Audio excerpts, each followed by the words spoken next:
Halo teman-teman, apa kabar? Kembali di channel Fear Dokumentari. Pernah nggak sih kalian membayangkan sebuah misi yang di atas kertas itu benar-benar mustahil?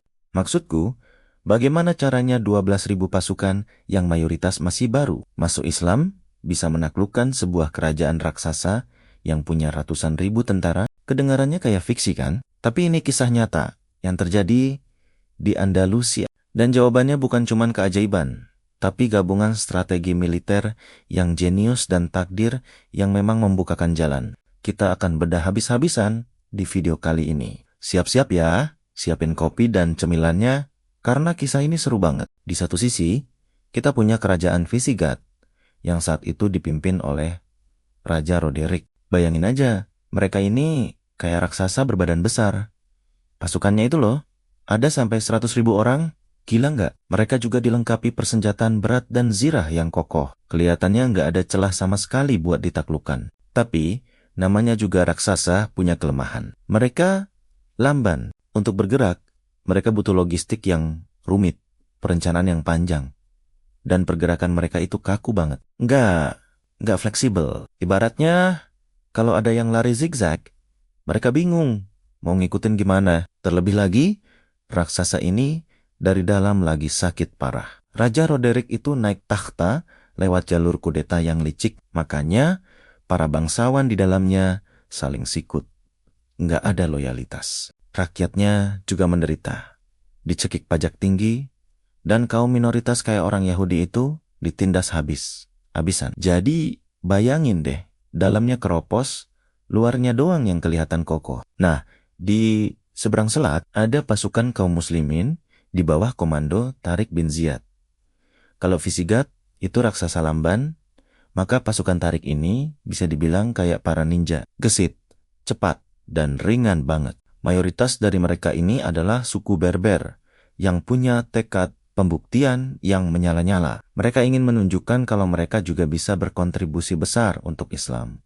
Mobilitas tinggi jadi senjata utama mereka. Perlengkapan mereka itu ringan.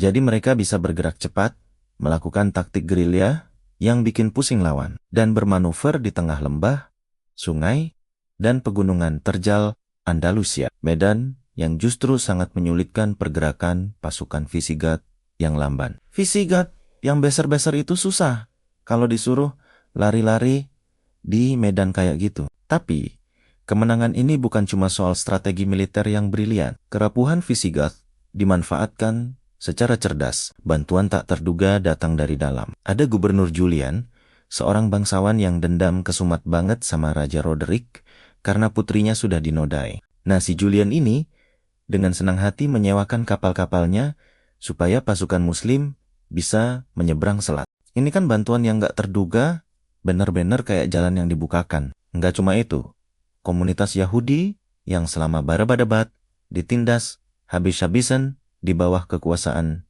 Visigot menyambut kedatangan kaum muslimin sebagai pembawa keadilan dan kebebasan beragama. Mereka melihat kaum muslimin bukan sebagai penjajah, tapi sebagai pembebas. Dukungan internal ini jelas menjadi faktor krusial yang nggak bisa diremehkan. Puncaknya terjadi pada 19 Juli 711 Masehi di bulan suci Ramadan, pertempuran yang dikenal sebagai Battle of Guadalete. Disinilah sang raksasa akhirnya tumbang. Pertempuran epik ini berlangsung selama 8 hari penuh, mengakhiri kezaliman Raja Roderick dan membuka lembaran baru bagi Andalusia. Kemenangan ini bukan akhir, teman-teman. Justru ini adalah sebuah tombol start.